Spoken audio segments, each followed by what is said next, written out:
গেল ১০ মার্চ রাজধানীর করাইল বস্তি সংলগ্ন টি&ডি মাঠে পরীক্ষামূলক ফ্যামিলি কার্ড কর্মসূচির উদ্বোধন করেন প্রধানমন্ত্রী তারেক রহমান। আগামী ১৬ আগস্ট শুরু হবে আনুষ্ঠানিক বিতরণ। কিশোরগঞ্জে এর উদ্বোধন করবেন প্রধানমন্ত্রী। এরই মধ্যে ৮০,০০০ নারীর কাছে পৌঁছেছে এই সুবিধা।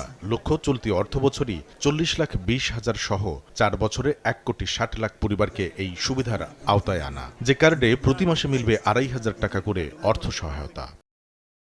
এই কার্ড বিতরণ কার্যক্রমকে দ্রুত এগিয়ে নিতে এবার সরাসরি ক্রয় পদ্ধতিতে ৩২০,২০,২০,০০০ টাকার অ্যান্ড্রয়েড ট্যাব কিনবে সমাজ কল্যাণ মন্ত্রণালয়। বুধবার অনুমোদনও দিয়েছে সরকারি ক্রয় সংক্রান্ত মন্ত্রিসভা কমিটি। ফ্যামিলি কার্ড বর্তমান সরকারের একটি সিগনেচার সোশ্যাল প্রোটেকশন প্রোগ্রাম এবং এটি ইতিমধ্যেই জনগণের মধ্যে ব্যাপক সাড়া ফেলেছে। বর্তমান সরকারের একটা বড় রকমের উদ্দেশ্য হলো যে এখান থেকে সমস্ত রকমের দুর্নীতি, অনিয়ম এবং অপচয়ের সুযোগটা বন্ধ করা। এই কারণেই ৩২১ কোটি টাকার মতো খরচ করে যে ট্যাব গুলো কেনা হচ্ছে, সেটা একটা ভালো উদ্যোগ। যেটা একেবারে স্পটে আমি মনে করি যে এই উপকারভোগী সঠিকভাবে চিহ্নিত করে সেগুলাকে বাস্তবায়ন করা সম্ভব।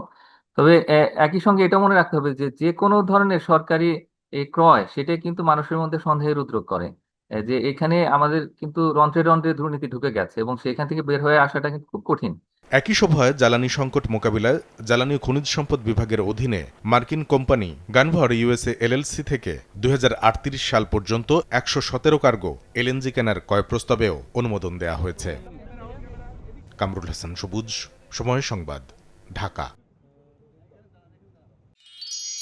এক মিষ্টি সকাল, কানে কানে কিছু গুনগুনিয়ে বলে যায়, কাছে আয় ভেসে যায় হাজার ফুলের ঠিকানায়, ছুঁয়ে দিয়ে ডুবে যায় সুগন্ধে শেষে মানায়। তিব্বত লাক্সারি সো, বাংলাদেশের রূপ।